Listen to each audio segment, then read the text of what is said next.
Bonjour à tous, alors ce soir je suis en compagnie de Mizar sur le premier podcast qu'on espère être le début d'une longue série ou moyenne série. Mizar est artiste comme moi et on souhaiterait discuter autour de ça, notamment par rapport à notre vision du catholicisme. Donc voilà, est-ce que Mizar tu pourrais te présenter? Donc oui, je suis catholique, artiste et catholique penchant traditionnaliste. Et donc oui, sous format de discussion libre, on va parler catholicisme, religion et voir si ça parle à nos spectateurs. Est-ce que tu peux nous parler de ton parcours? Donc j'ai 21 ans, je suis né en Bretagne dans une famille catholique et maintenant je suis étudiant à Paris. Et on me connaît sur internet surtout pour mes productions artistiques, donc dessin, peinture, fresques, vitrail, photographie et même un petit peu de chant, bon, de façon un peu plus anecdotique.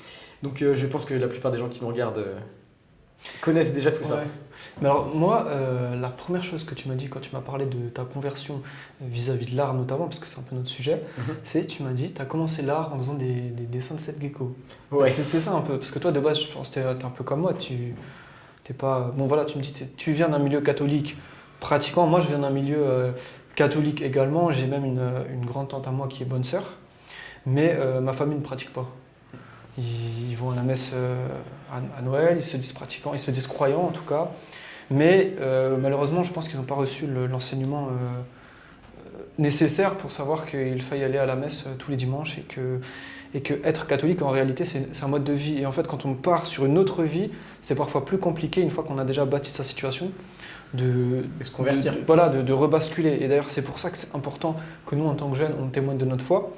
Parce que c'est lorsqu'on est jeune qu'on a beaucoup plus de facilité à créer, à se créer un monde, tu vois, en accord avec nos foi et nos valeurs. Donc je viens d'une famille effectivement de croyants mais qui ne sont pas spécialement pratiquants. Ouais. Et donc comme toi, moi ce que je cherchais c'était toujours la beauté. En vérité, quand je pense que déjà quand j'étais au lycée, j'avais 15 ans, je lisais des livres sur la philosophie, je m'intéressais à beaucoup de choses, je faisais déjà de la musique, tu vois. Et en fait, avec du recul, tu vois, j'ai toujours cherché une forme de transcendance. Et c'est bien après, par le biais de l'art, de la beauté, on aura l'occasion d'en rediscuter, que je suis venu à Dieu parce que Dieu est la suprême vérité. Et en fait, du coup, toi, tu me disais que du coup, tu avais un parcours similaire dans le sens où moi, je faisais du rap, toi, tu dessinais des rappeurs. Ouais. C'est ça. Est-ce que tu peux nous en dire plus un petit peu par rapport à ça? Effectivement, artistiquement, je pense qu'on revient de loin d'un certain point de vue. Donc oui, j'ai eu une foi reçue, qui était la foi catholique dans sa forme moderniste, entre guillemets. Donc j'ai toujours grandi dans le catholicisme, mais je ne l'avais pas encore choisi au moment où j'ai commencé à mettre mes dessins sur Internet. Ouais. Donc oui, j'étais un jeune adolescent, j'étais passionné de rap français, ça a bien changé. Donc je faisais des portraits de rappeurs, et j'ai eu plusieurs rappeurs assez connus à l'époque qui m'avaient reposté. Donc il y avait eu Seth Gecko, Gizmo, même Booba une fois, petite victoire. Et donc j'avais commencé à avoir mon public par là. Et je pense que c'est vers 2020, à l'époque du Covid, que je me suis rendu compte qu'il y avait quelque chose de plus important, qu'il y avait des passions qui élevaient l'âme et d'autres passions qui restaient très... Terre à terre. Ouais, très terre à terre, mais pas dans le bon sens du terme. Qui rabaissent en fait, qui rabaissent l'âme. Et c'était le cas du rap. C'est pas pour critiquer le rap en lui-même, auquel je peux trouver beaucoup de qualités, que ça peut soit être dans l'écriture, dans le message, dans la révolte sociale, dans ce que ça peut avoir de bon. Mais tout ce qui gravite autour, le milieu hip-hop, le milieu graffiti, tag, j'avais commencé à m'y intéresser, et en fait toute cette culture de la dégradation, de la protestation constante, mais au final pour construire quoi, se diriger vers une forme de nihilisme, de l'homme n'est rien et autant tout casser pour s'amuser tant qu'on est vivant, et quand on sera mort il y aura plus rien, donc autant avoir vécu avant. Bon, ça veut pas dire grand chose dit comme ça, mais je sentais que c'était une culture qui allait vers rien. Et donc vers 2020, j'avais 17 ans, j'ai commencé à m'intéresser plutôt à tout ce qui est la politique, la religion de manière générale, et de me rendre compte qu'il y avait des combats plus grands auxquels j'étais appelé en tant qu'humain à participer. Ouais. Que ce soit la vie de ma famille, la vie de mon pays, la vie de ma religion surtout. Et surtout, connaître ma propre religion. J'ai toujours été catholique, mais je me suis jamais vraiment posé la question. Je priais en famille tous les soirs comme on me l'avait appris. J'allais à la messe tous les dimanches parce qu'on me l'avait appris. J'étais scout et je vivais ma foi avec d'autres jeunes, mais de façon transmise, mais pas de façon choisie. Ouais. C'était pas un parcours personnel. Et donc, je me suis dit, pourquoi je fais tout ça? C'est la remise en question essentielle à la conversion, même pour ceux qui sont déjà nés dans le catholicisme. Parce qu'on peut être catholique de culture sans se croire. On peut croire au catholicisme sans pratiquer. Et donc, à ce moment-là, quand j'ai commencé à m'intéresser au catholicisme, je pense qu'il y a eu un demi-tour total dans mon expression artistique, dans mes dessins. J'ai totalement abandonné tout ce qui était portrait de rappeur, dessins un peu orientés sur la culture adolescente, pour passer purement dans le religieux. Parce que moi-même, j'ai eu cette conversion à ce moment-là en découvrant la messe traditionnelle, le rite tridentin en latin. Bon, la messe en latin, comme on dit vulgairement, même si c'est bien plus compliqué que ça. Donc, à cette période Covid, et je mettais tous ces dessins religieux, ces peintures, quand j'ai commencé, sur Internet. Et je parlais aussi de toutes mes recherches sur la religion, la spiritualité, parce que j'avais toujours été passionné de paranormal. Et je me suis rendu compte, là ça fait maintenant 5-6 ans que c'est le cas, que c'était le cas d'énormément de jeunes de notre génération, particulièrement à ce moment-là de la crise du Covid, d'être coupé de tout repère, de se rendre compte qu'en fait le monde un peu illusoire dans lequel on vivait tenait à rien et qu'à un confinement près, on pouvait être coupé de toutes nos habitudes de vie, qu'en fait il fallait qu'on ait une base solide sur laquelle construire nos vies. Une foi, un roc, un idéal. En fait, tu vois, moi je pense que le Covid, en réalité, c'est plutôt que ça a été la manifestation de ce qu'elle était la société depuis des décennies déjà, et ce qu'elle était en train de devenir. Et par rapport au rap, je vais revenir au début de ta conversion. Comment est-ce que tu analyses ça comment est-ce que tu analyses ça d'un point de vue de l'âme? C'est-à-dire, tu disais que c'est quelque chose qui n'élève pas l'âme, en quelque sorte. Moi, je vois la musique comme une façon de maintenir notre vision dans une forme de sentimentalisme. C'est-à-dire qu'on va écouter une musique et ça va nous plonger dans une émotion, tu vois, que ce soit la colère, la tristesse. Et en fait, finalement, ça coupe le naturel. C'est le principe de la musique, mais surtout de la musique avec la parole et de la lecture en manière générale. C'est-à-dire que ce qu'on lit, ce que le cerveau entend, le cerveau le vit.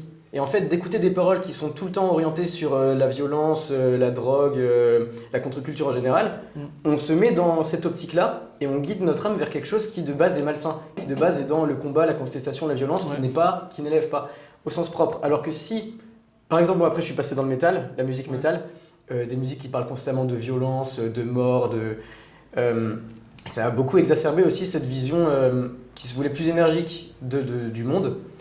Et ensuite, quand on repasse dans les chants religieux, pour être un peu caricatural, mais tout ce qui est grégorien, juste de chanter des psaumes tout le temps, de chanter la parole tournée vers Dieu, notre âme elle-même, par le biais de notre cerveau, de ce qu'on écoute, de ce qu'on lit, va se tourner vers Dieu, et c'est le mouvement qu'elle est appelée à faire. Donc l'art est indispensable pour guider tout simplement l'inconscient, l'âme, l'esprit, vers Dieu, par le beau. Et le beau, on ne peut pas vraiment le définir, c'est qu'on pourrait dire c'est ce qui plaît universellement sans condition.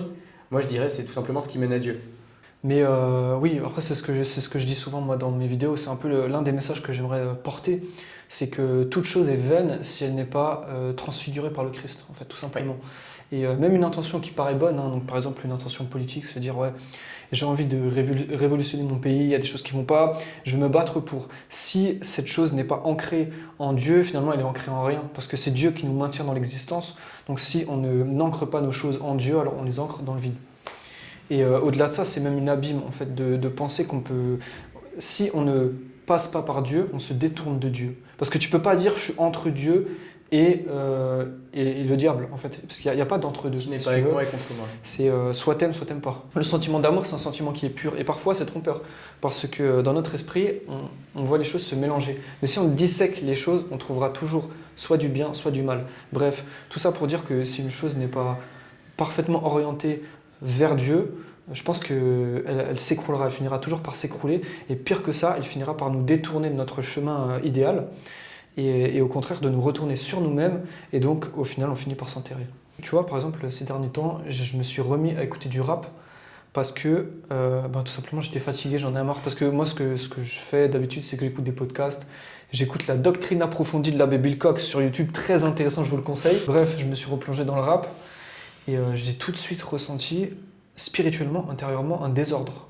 Je me dis que ça va Ouais, ça engendre en moi une certaine motivation et du coup, voilà, une certaine émotion qui me fait penser. Ça, c'est l'avantage de l'art, hein, de manière générale, c'est que ça nous aide à penser.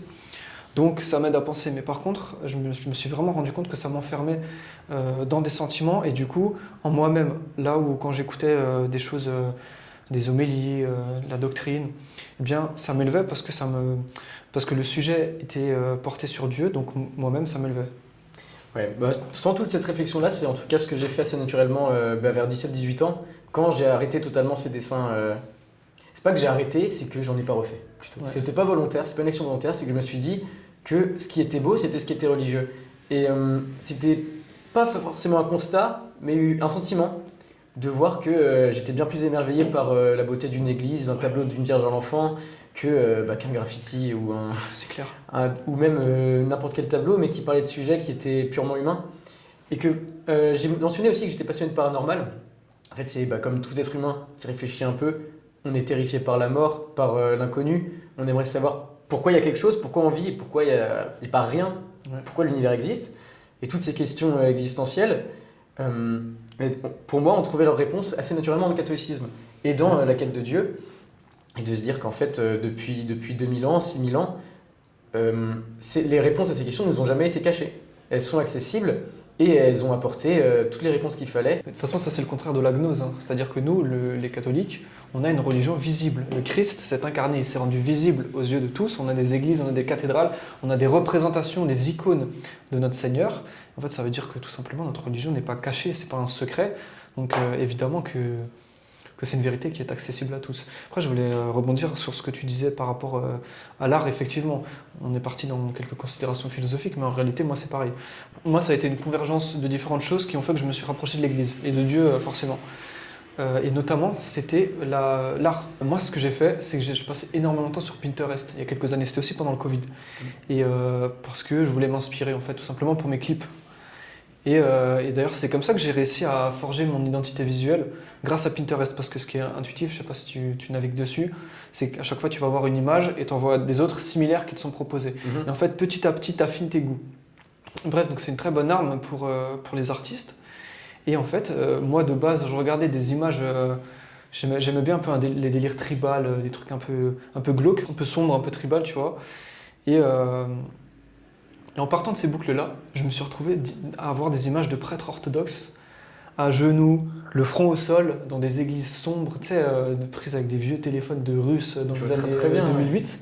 Tu vois, et en fait, ce délire-là m'a tellement parlé qu'en fait, petit à petit, je ne me rendais pas compte, mais j'intégrais dans mon cerveau la beauté de la liturgie, la beauté de l'église, la beauté des bâtiments, la beauté de l'habit religieux. Pareil, tu vois, au niveau des vêtements des religieux, il y a quelque chose d'assez majestueux, et c'est pour ça que, bon, on en parlera plus tard, mais dans la tradition, les prêtres portent la soutane, et les bonnes sœurs portent leur habit. Et ça, c'est une véritable richesse, parce que non seulement nos religieux sont reconnus dans la société parce que quand on voit un prêtre en soutane, on sait ce qu'il fait dans la vie. Et au-delà de ça, c'est un habit qui est majestueux, c'est quelque chose qui est uni. On ne part pas dans des trucs, c'est pas ça, tu vois. Bon, on fait exprès de le mettre dans la vidéo, mais c'est pas des considérations. Bref, non, c'est pas des graffitis, quoi, tu vois. Faut qu'on arrête de les tacler, les pauvres. Comme ça. Ah, mais tu sais que moi aussi, hein, j'en ai fait. C'était pas des graffitis, moi, c'est des vieux tags. En fait, Ça vous enregistrez pas, j'ai fait un tag aussi, il est atroce, c'est écrit Misard sur un mur. Ah, c'est bon. moi, je faisais que ça, parce que moi, je suis nul en dessin. Moi, je suis super nul en dessin. Pour ça, je t'admire pour ça. Moi, je suis éclaté, je sais pas tenir un pinceau. Mais du coup, ce que je faisais, parce que je trouvais le délire cool, c'est que je graffais mon blaze partout dans ma ville. Mon objectif, c'est qu'on le voit partout. D'ailleurs, il y en a encore, à plusieurs années, où tu le vois, mais il faut le savoir, tu vois. Je regrette, parce que je me dis, mais quel con. Moi, dis-toi, à l'époque, je trouvais ça stylé. Et les agents de la mairie effaçaient les tags qu'on faisait. Et moi, je me rebellais face à ça. Je me disais, ils veulent pas nous laisser nous exprimer, nous, les jeunes et tout, tu vois, alors que c'est un raisonnement totalement débile. C'est dégueulasse. Je suis désolé, ça cache le paysage. Je te parle pas de maintenant un tag qui soit une œuvre d'art. Je te parle vraiment de graffer son blaze en couleur. Justement, moi, sachant que je n'ai aucun sens du dessin, c'était mal fait. Tu vois ce que je veux dire? C'est pas le principe du tag, le tag c'est la signature de base, donc oui, c'est que ce soit mal fait. Ouais, alors Graffiti, c'est calligraphié, ouais. et fresque murale, peinture murale, là c'est le niveau au-dessus. Et D'accord. ça, on crache pas dessus de toute manière, Ouais. hein, ni le tag ni le graffiti. On donne Voilà, le point c'est de ça. vue. Voilà, moi, c'est plutôt bien que. Test. euh, ça dépend de l'endroit où tu le fais, tu vois. Je pense faut réserver, par exemple, dans un métro, pourquoi pas. En face d'une église, Et et sur il y a, une église. ouais, ça, n'en parlons même pas, tu vois. Ça, c'est évident. D'ailleurs, il y en a, enfin, tous les ans, il y a des centaines de graffitis qui sont recensés sur les églises. Ouais, si c'était que ça. C'est pas que ça, mais c'est déjà assez dramatique, tu vois.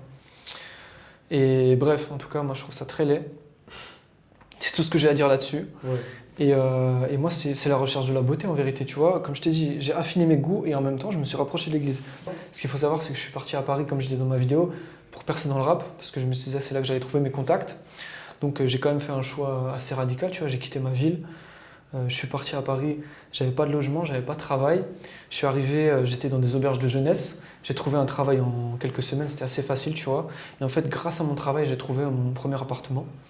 Bref, donc ça veut dire, en gros, je suis arrivé ici, c'était la débrouille. Mais parce que j'avais un plan, j'avais un projet, je voulais percer dans la musique. La première chose que j'ai fait quand je suis arrivé ici, j'ai passé la porte de Saint-Nicolas du Chardonnay. Je suis devenu catholique, tu vois. C'est pas n'importe quelle porte. Non plus. Ouais, c'est ça, c'est un truc de fou. Dis-toi, j'avais découvert Saint-Nicolas sur un live TikTok quelques jours avant. J'ai entendu un gars qui disait venez à Saint-Nicolas du Chardonnay et vous verrez. Je sais pas pourquoi le blaze a résonné dans ma tête, il a résonné, résonné. Et le jour où je suis arrivé à Paris, je suis allé là-bas. Tu vois, c'était assez intriguant. Je me souviens quand j'ai commencé à faire ces dessins religieux, j'étais quand même dans cette recherche de quelque chose qui me dépasse et de quelque chose qui surtout se fasse remarquer. Ouais. Et j'avais fait un dessin à l'époque qui avait eu énormément de succès et peut-être que certains s'en souviennent encore.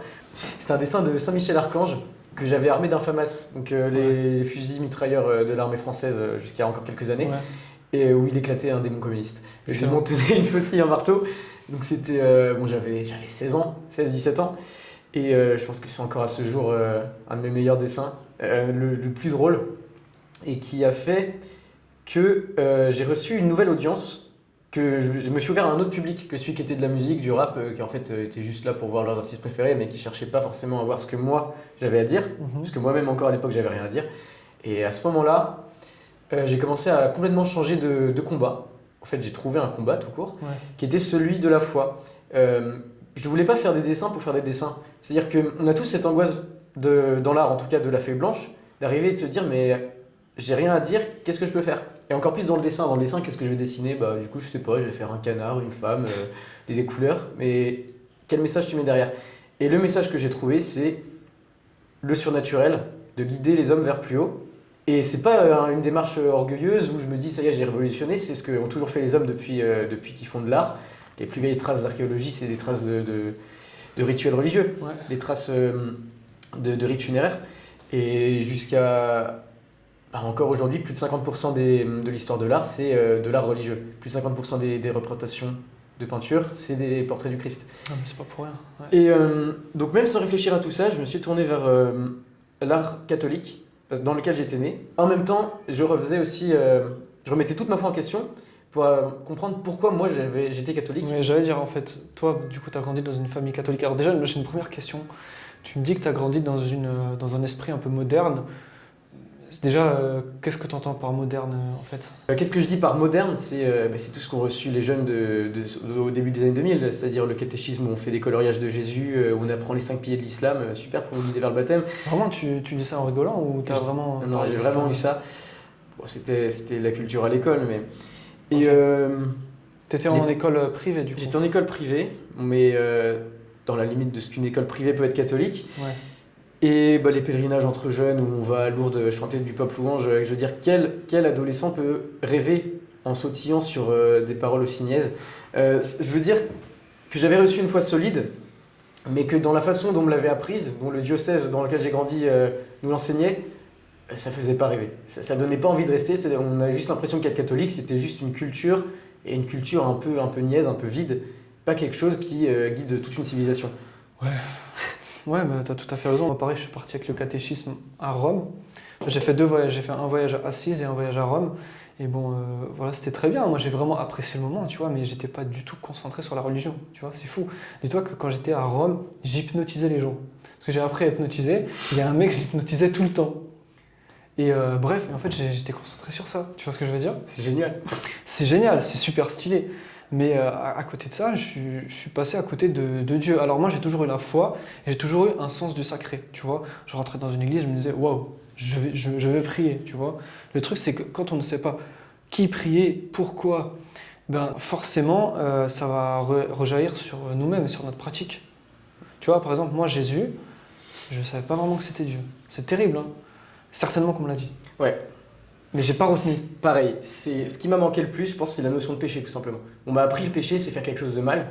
On m'a jamais appris l'état de grâce, l'état de péché mortel, le fait de mourir en état de grâce, on arrive au paradis. Le fait de mourir en péché mortel, on quitte Dieu. Des choses aussi simples que ça, qui semblent peut-être un peu binaires, mais qui sont essentielles à la foi et à la vie catholique surtout. Que ça, je l'ai appris par moi-même des années plus tard. Mais en fait, ce qui est fou, c'est que c'est la base de notre foi, dans le sens où Jésus est venu racheter nos fautes. Et si on ne considère pas nos fautes, alors on ne considère pas Jésus, tu vois. Et pour des gens qui se disent adorateurs de Jésus et qui finalement, quelque part, mettent un peu les saints de côté, se disent, bon, la Vierge Marie, c'est cool, mais bon, on va faire comme les protestants, on va se concentrer sur le Christ. C'est dommage, parce que finalement, ils le vident, le Christ. Tu vois, est-ce que ce que ne font pas les protestants, d'ailleurs. Parce que pour le coup, les protestants sont très modernisés, mais en général, ils savent ce qu'est un péché. En tout cas, ils considèrent le mal, tu vois. Ils ne le considèrent pas totalement mal selon notre vision, parce que pour nous, tu fais déjà un mal si tu ne suis pas l'Église catholique, mais au-delà de ça, ils savent ce que c'est, et ils le disent. Certains. Malheureusement, chez nous, c'est beaucoup ça le problème. Quand j'étais au lycée, on avait un sujet à faire en littérature. Il fallait qu'on fasse un oral et qu'on démontre, qu'on essaye de réfuter une superstition. Donc, par exemple, les chats noirs et tout. Et moi, je me suis dit, mais tiens, pourquoi pas parler d'un sujet un peu plus profond? Je vais parler de l'enfer. Parce que forcément, si Dieu est bon, il n'y a pas d'enfer, il y a une incohérence. Et je me rappelle, j'avais fait cet exposé au lycée et j'étais convaincu de mes propos. Et en fait, j'avais eu une super note pour ma prestance, mais une super mauvaise note au niveau une super mauvaise, genre 10, au niveau du contenu. Et je comprenais pas parce que je me disais pourtant, ce que je dis, c'est cohérent, tu vois. Et en fait, quand j'y repense, je rigole, tu vois, parce que c'est le niveau zéro, tu vois, de la compréhension de la religion. Et en fait, c'est terrible parce que, étant donné qu'on ne considère plus le mal, qu'on n'y croit plus, ben, forcément, on l'évite plus. Et c'est un piège bateau. Hein. Donc nous, on a été éduqués dans un catholicisme qu'on appelle moderne en opposition à tradit, mais pour dire surtout incomplet. Incomplet dans la façon dont on l'a reçu par les institutions officielles. Parce que dans nos familles, c'est encore une fois au cas par cas. Et je pense que ce qui a maintenu ma foi véritablement vivante, en plus des prières de mes parents en famille, c'est le scoutisme. J'ai été scout d'Europe donc pendant 4 ans louveteau, 5 ans scout et routier ensuite. Et de pouvoir vivre avec d'autres jeunes qui avaient une foi vivante, et pas juste une foi de sortie de collège pour recevoir la confirmation et plus jamais remettre les pieds dans une église. Pour avoir le chèque, les billets des grands-mères et la des première tantes. communion pour les cadeaux. L'anecdote, c'est que je pense qu'on a été une cinquantaine à avoir la première communion quand j'étais en primaire. On a été 4 ou 5 à aller jusqu'à la confirmation et je suis le seul à aller encore à l'église maintenant aujourd'hui. Sur tous ces enfants. Bon, peut-être que certains se sont convertis depuis, je leur souhaite, en tout cas je ne sais pas. Ouais, en vrai. Et donc quand je suis arrivé à ce stade-là de me dire tout le monde a arrêté le catholicisme que j'ai reçu semblait fragile parce que à part mes parents qui sont l'autorité suprême, certes, à mes yeux, mais qui sont aussi une figure à contourner, tu vois, quand tu es dans l'adolescence. Tu as cette cette question, en fait, tu as une opposition avec tes parents. À la fois, c'est un repère, mais en même temps, c'est un repère à éviter. Tu vois, donc les parents seuls, souvent, ça suffit pas, tu vois. À moins que les parents soient super formés, c'est ce que j'espère pour nous, c'est que si Dieu nous le permet, on va engendrer des familles catholiques, tu vois. Mais si ça se trouve, nos enfants seront aussi dans des milieux très anticléricaux ou qui ne seront pas catholiques, tu vois. Et donc, peut-être qu'on sera leur seul repère, mais avec une très bonne formation, je pense que c'est différent. Nos parents, ils sont aussi issus d'une génération où on n'enseignait pas correctement le catéchisme. D'ailleurs, je pense que si le catholicisme s'est effondré, c'est parce que pendant des siècles, les gens croyaient non pas par raison, mais parce que c'était vrai, parce que c'était comme ça, tu vois. Et en fait, à mai 68, les gens ont commencé à re-questionner. Ils disaient... Bien avant ça. Ouais, bien sûr. Oui, mais il y a eu des vagues, que ce soit la génération de nos grands-parents ou nos parents, qui disaient à leurs anciens, pourquoi vous croyez? Et leurs anciens n'étaient pas capables de leur justifier, ils répondaient seulement parce qu'il faut croire. Et en fait, ça a créé une opposition, je pense. Et je connais beaucoup de gens qui ont quitté la foi à cause de ça, parce qu'ils n'avaient pas les réponses. Ils voyaient ça comme un truc austère. Et encore aujourd'hui, dans certaines familles, tu vois, des parents qui sont un peu à l'ancienne ou qui n'ont pas forcément soit la connaissance catholique de la religion en tant que telle, au niveau de l'apologétique, ce genre de choses, soit tout simplement qui n'ont pas la connaissance de nos générations et qui ne sont pas en capacité de répondre aux questions que nous, on se pose. Et en fait, je pense que toi et moi, c'est pareil. Tant qu'on n'avait pas des réponses en face de nous, c'était un peu difficile parce qu'on avançait à l'aveuglette. Et même si on avait la foi, moi aussi j'avais la foi, Dieu merci, ben, on avait une foi aveugle, tout simplement. Et alors, c'est beau en un sens, mais c'est incomplet parce que une fois qu'on n'est plus enfant, on fait des bêtises, en fait, tout simplement. En fait, bah, du coup, c'est pour ça que la tradition, on y vient. C'est là qu'on a découvert la religion, tout simplement. Donc c'est passé de foi reçue, subie entre gros guillemets, parce que c'est loin d'être subi, au contraire c'est un grand cadeau, à foi choisie. Donc vraiment converti personnellement. Et donc moi oui, comme toi, c'est ce qu'on dit depuis le début, qu'on n'a pas encore développé, cette foi choisie, on l'a trouvée dans la tradition. C'est-à-dire dans un catholicisme plus authentique, qui s'identifie à ce qu'il y avait avant le Concile Vatican II, donc le renouveau de l'Église entre gros guillemets dans les années 60. Et donc moi c'est arrivé tout simplement après mon bac, quand j'ai commencé mes études, et que j'ai découvert un peu par hasard la messe en latin, comme on dit vulgairement, que bon évidemment entre messe en latin, messe tradi, c'est des termes à préciser, et de découvrir qu'en fait il y avait deux messes totalement différentes, et on ne l'avait jamais expliqué. On m'avait dit la messe en latin c'est pour les intégristes, les gens un peu différents qui veulent être différents parce que c'était mieux avant, et en fait c'était très négatif. Et j'ai rien trouvé de tout ça, au contraire j'ai trouvé dans cette messe qui semblait plus mystérieuse, plus cryptique, symbolique, donc déjà le fait de plus parler en français et le fait d'avoir par exemple la consécration en silence, de sentir qu'en fait c'est quelque chose qui nous dépasse. C'est pas la messe simplifiée de la réforme liturgique, tout en français, où tout est expliqué, le prêtre est constamment en train de commenter ce qu'il fait, tout est très explicite, il n'y a plus aucun mystère, plus aucun symbole, parce que tout est trop clair. Je dirais pas qu'il n'y a plus aucun mystère quand même, tu vois, mais en tout Dans cas, la vision qu'on a c'est en vrai tant que d'un œil extérieur, je pense que pour quelqu'un qui découvre la messe tradi, et c'est ce que nous on a vécu, hein, tu sais pas ce qui se passe, et c'est ça qui est Ouais, mystérieux. exactement. Moi, pendant longtemps, je comprenais pas pourquoi le Notre Père n'était pas dit à voix haute. D'ailleurs, je me disais, punaise, on pourrait tous chanter dans l'assemblée, jusqu'à ce que je lise qu'en fait, les choses les plus précieuses sont les choses cachées. Donc en fait une beauté par le mystère. Le mystère au sens propre du terme, de ce qu'on ne comprend pas.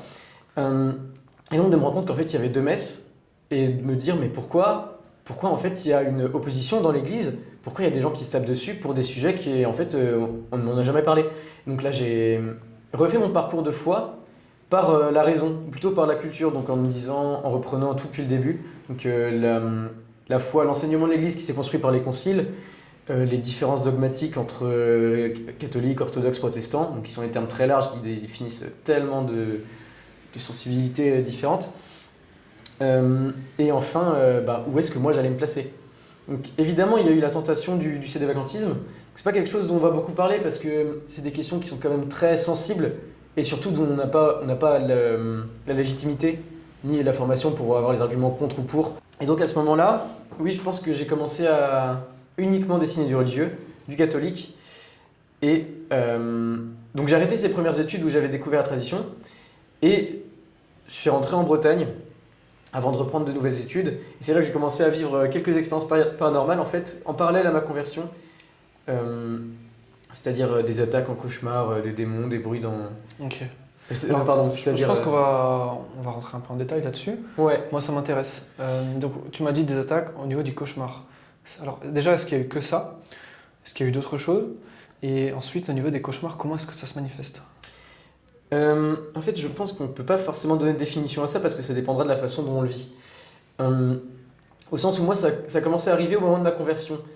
Non pas que c'est parce que j'ai commencé à avoir un point de vue très religieux que j'ai interprété tout ce qui m'arrivait comme étant démoniaque ou surnaturel, mais vraiment parce que c'était des événements qui n'avaient jamais eu lieu avant, qui sont arrivés à un moment où je me posais beaucoup de questions.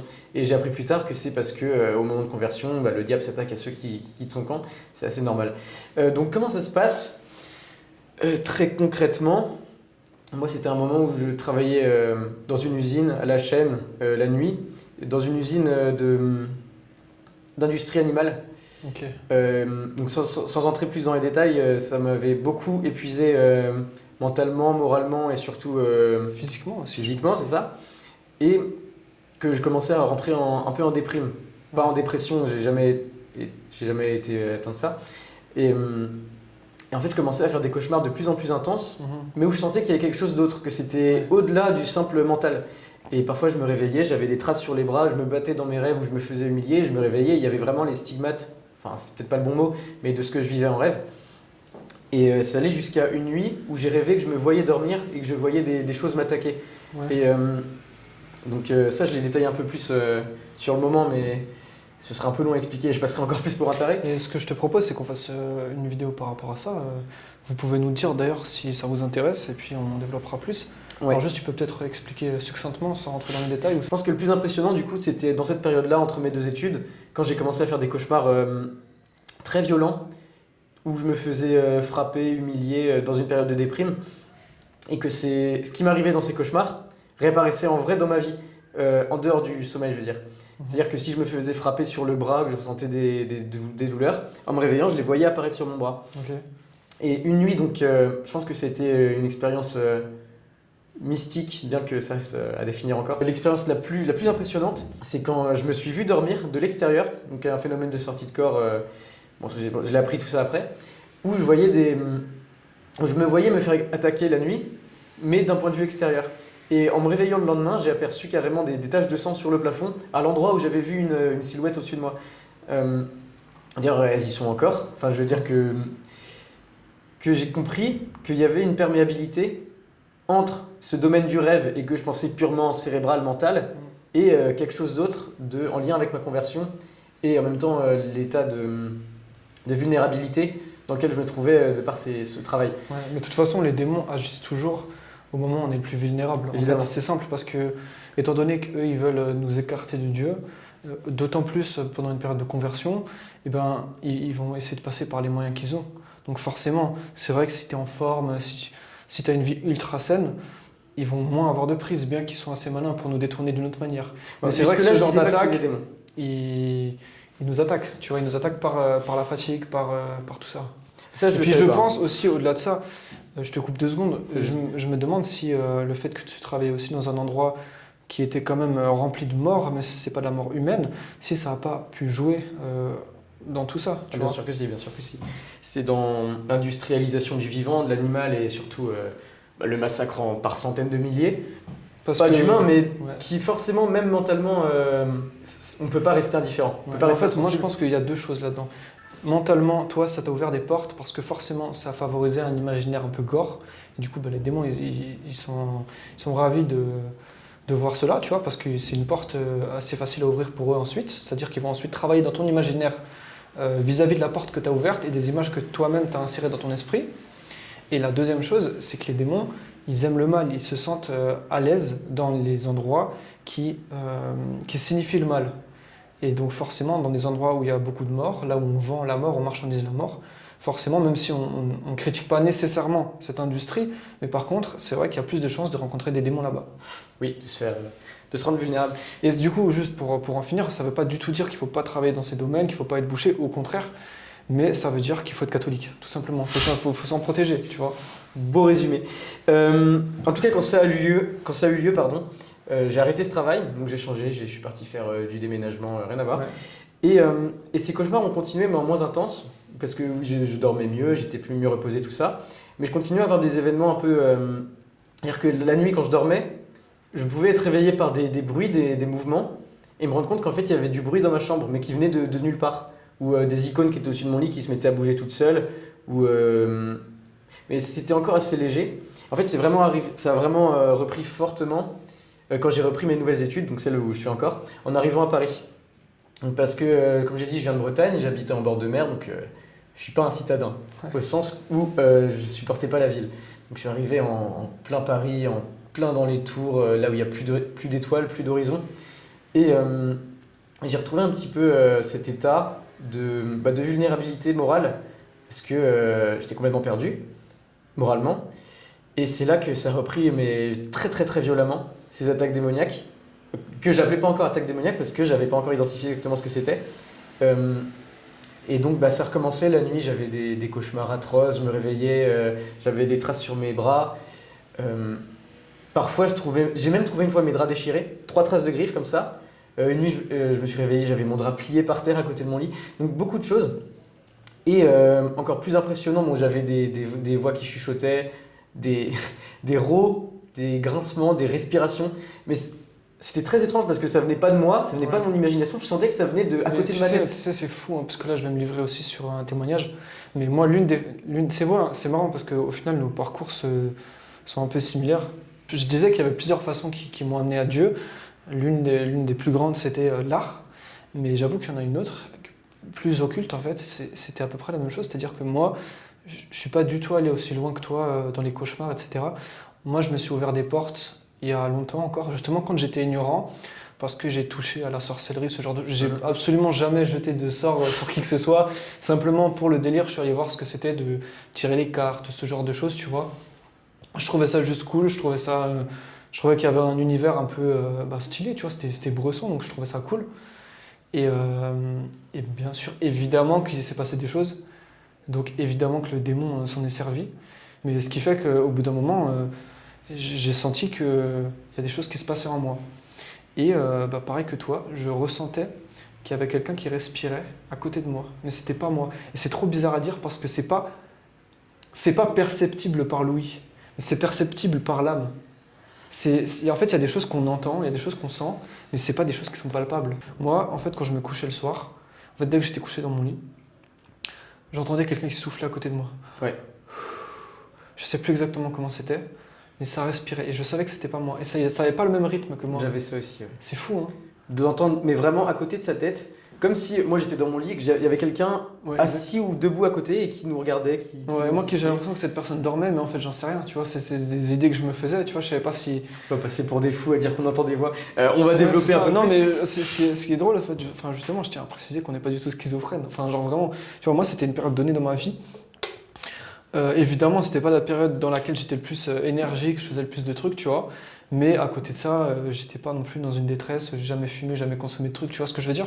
Genre, c'était une expérience particulière qui s'est produite à des moments particuliers et qui s'est stoppée par la grâce de Dieu quand j'ai commencé à me sanctifier, tu vois. Ouais. Ça s'est arrêté par les sacrements, ouais. Faut le dire aussi, tu vois. Exactement. Oui, donc moi ce que j'avais, c'était comme tu disais, respiration, pas forcément voix tout de suite. Et je pense que le plus impressionnant, je me souviens, c'était le 2 octobre 2022. Je commençais à m'endormir et là j'entends du bruit qui venait de derrière moi, des petites voix qui allaient de plus en plus vite, de plus en plus fort. Donc je me dis c'est pas normal, j'ouvre les yeux et là il y avait une silhouette debout au pied de mon lit. Et instantanément, dès que je la vois, elle disparaît en un clin d'œil. Et je l'ai revue plusieurs fois ensuite de façon clairsemée dans les semaines, mais là j'étais terrifié. Je me souviens, je me suis levé, j'ai pris le crucifix qui était au mur. J'ai dit j'ai pas peur de vous, j'ai pas peur de vous. Je me suis endormi en me tenant dans mes bras. Est-ce que t'avais peur ou pas? C'est ça la vraie question. Terrifié. J'étais terrifié. Ça faisait des semaines que je dormais plus, que j'avais ces marques qui apparaissaient sur moi, que j'avais des objets qui bougeaient dans ma chambre. Et en fait, comment tout ça s'est arrêté? Tout simplement quand je continuais d'aller à la messe tous les dimanches comme j'avais toujours fait depuis ma naissance. Mais quand j'ai décidé d'aller au-delà, d'aller par moi-même vivre un peu plus intensément ma religion. C'est-à-dire que j'ai commencé à aller me confesser encore plus régulièrement. Donc la confession, on nous apprend quand on est petit à le faire au moins une fois par an pour Pâques. Pour les plus croyants, peut-être 4 fois par an. Mais on va aller voir le prêtre, on va dire qu'on a fait le truc de mal et il va nous gronder et après c'est bon. Pas du tout. La confession, c'est un vrai sacrement, au même titre que le baptême, le mariage, la communion. Et donc c'est en me tournant vers la confession et en allant chercher de l'aide directement auprès de prêtres que tout ça s'est arrêté. Je n'aurais pas forcément parlé de ce qui m'arrivait, mais juste de l'état de mon âme, de parler de mes péchés, et surtout de demander pardon pour mes péchés, d'essayer de retrouver une pureté qui fait que le démon ne pourrait plus m'attaquer. Et c'est à ce moment-là que ça s'est pas arrêté tout de suite. Je commençais à continuer à avoir des événements un peu paranormaux, mais j'avais plus peur du tout. Et ça peut être assez bizarre, mais ça s'est arrêté donc en novembre, donc 2-3 mois plus tard, quand dans un rêve, c'est l'inverse de ce qui se passait d'habitude qui est arrivé. C'est-à-dire que je me faisais plus agresser physiquement par des démons. Je me souviens, c'était un rêve assez bizarre où j'étais dans une maison, en bas, à l'étage du bas, et il y avait toute une foule de personnes qui descendaient de l'étage supérieur en courant en disant « il est là, il est là, il est là ». Et moi, au lieu de partir en courant avec tous les autres, je sais pas pourquoi, donc de toute façon dans un rêve on sait jamais vraiment pourquoi on fait ce qu'on fait, je suis monté à l'étage et j'ai vu une espèce de silhouette un peu transparente, un peu une ombre, qui gesticulait dans tous les sens. Et je sais pas pourquoi, je me suis précipité dessus et je me suis mis à le frapper de toutes mes forces. Et je sentais une présence féminine à côté de moi. Alors je sais pas l'interpréter encore si c'était... Je l'ai perçu comme étant la Sainte Vierge. Ouais. Vraiment comme une présence féminine très pure, un peu triangulaire, c'est comme la forme avec le voile et la capuche qu'on voit souvent dans les statues en Espagne là, immobile, juste qui me regardait et qui me souriait, pendant que moi j'étais en train de plaquer cette silhouette pardon, contre un mur, et elle s'est mise à prendre feu, et là je me suis affolé et je me dis j'espère que je lui ai pas fait mal, et je me suis réveillé là. Ok. Très très bizarre, hein. Et à partir de là j'ai plus rien eu. En fait, tu vois, ce que je me dis d'un point de vue psychologique, peut-être que en fait, Dieu nous dit, Jésus nous dit, n'ayez pas peur. En fait, c'est ça. Parce que le démon, lui, il se gargarise de la peur. En fait, il aime nous voir avoir peur déjà parce que c'est un mal et qu'il aime nous faire du mal, et aussi parce que ça lui permet de semer le trouble dans nos esprits, tu vois, et dans nos vies. Et en fait, vu que toi, tu n'as plus eu peur, grâce à la foi, tu as perdu la peur, et vu que tu as perdu la peur, tu as eu le courage de faire face aux démons, psychologiquement, tu as fermé une porte. Et je pense que ce qui a fait arrêter tout ça, c'est quand j'ai pris la décision, donc en octobre 2022, déjà de quitter le CD vacantisme dans lequel je m'étais engagé, parce que déjà ça faisait que aggraver mes questionnements, mais surtout d'aller à la messe tous les jours. Parce que ça, c'est une immense chance que je peux avoir en étant étudiant à Paris, mais surtout d'habiter en pleine ville, c'est d'avoir accès à la messe tous les soirs, quotidienne, et surtout à l'Eucharistie tous les jours. Et donc ça, je sais que ça vient de Saint-Pédis de pouvoir nous offrir l'Eucharistie quotidienne, mais que c'est une grâce inestimable, que je pense que beaucoup de personnes, si elles savaient vraiment à quoi ça correspondait, même moi, on ferait rien d'autre que d'aller à la messe tous les jours. C'est clair. Ce serait notre seul but dans la vie. Bon, c'est encore un autre sujet. Donc j'ai commencé à aller à la messe tous les jours à ce moment-là. Et l'autre activité qui me prenait pas mal de temps, c'était descendre dans les catacombes. Donc ça, je pense que beaucoup de personnes ici savent déjà ce qui s'y est passé. Mais c'est à ce moment-là qu'on a commencé avec un groupe d'amis à construire notre propre salle et surtout à faire une fresque de Jésus dans les catacombes. Donc ça, je pense que c'est un des... Donc longtemps après le Saint-Michel aux Famas que j'avais fait au lycée, je pense que c'est la peinture la plus connue pour l'instant de tout ce que j'ai fait dans ma courte carrière d'artiste, c'est cette fresque de Jésus dans les catacombes. Ouais, bah, c'était incroyable de toute façon. Et du coup, ta fresque avait été saccagée par des gens peu de temps après. Elle a tenu quelques mois. En fait, on n'a pas été très stratégique, au sens où on l'a mis dans un endroit très passant pour les cataphiles. Donc elle était tout de suite très connue, et ceux qui me connaissaient en surface et ne m'aimaient pas, ou juste qui n'avaient pas aimé les fleurs de lys que j'avais mis dans l'auréole, ont décidé de la détruire. Donc tout ça, je l'explique dans la vidéo sur ma chaîne YouTube. Je pense qu'on pourra mettre quelques extraits. Ouais, bien sûr, c'est ce qu'on va faire. Mais donc, si vous voulez savoir ce qui s'est passé autour de cette fresque, c'est sur ma chaîne. Mais donc, j'ai fait cette fresque du Christ dans les catacombes. Elle a tenu plusieurs mois. Elle a été détruite en novembre, après qu'on en ait fait d'autres autour. Et donc là, j'ai complètement abandonné l'idée de vouloir faire de l'art souterrain. Et ce que je disais à la fin de cette vidéo, justement, sur la fresque des catacombes, c'est que beaucoup de personnes cherchaient à me contacter pour des projets plus grands. Et j'ai pas développé sur ce que c'était dans cette vidéo, vu que logiquement je les avais pas commencé. Ces projets, on peut vous le dire ici parce que j'ai pas encore développé sur YouTube. J'ai été contacté par l'association SOS Chrétiens d'Orient, auprès desquels j'avais déjà beaucoup de contacts, pardon. Enfin d'amis. Ouais. Et, à propos d'une église en Jordanie. Donc je sais pas si tu vois, la Jordanie c'est le pays frontalier à Israël, Ouais. l'État d'Israël, la Palestine, sous le Liban. Par rapport à une église catholique là-bas, qui s'appelait Notre-Dame de l'Assomption, paroisse de l'Assomption, dans laquelle il y avait quelques fresques, mais pas de fresques de l'Assomption. Et il y avait un immense mur blanc au-dessus de l'entrée. Ok. Et donc, après avoir vu cette fresque que moi j'avais fait dans les catacombes du Christ, la personne qui était sur place m'a proposé de venir en Jordanie, tout simplement, de traverser la mer Méditerranée pour venir dans un pays musulman faire une fresque de la Sainte Vierge. Les frères, on a décidé de vous garder la suite pour un prochain épisode qui arrive très vite. J'espère en tout cas que ce premier podcast vous aura plu. Commentez, likez, abonnez-vous, partagez, c'est très important. On n'est pas là pour raconter nos vies, mais pour bâtir quelque chose de solide. L'histoire ne nous attend pas, mais elle se soumettra à nous si on a le courage de lui faire face.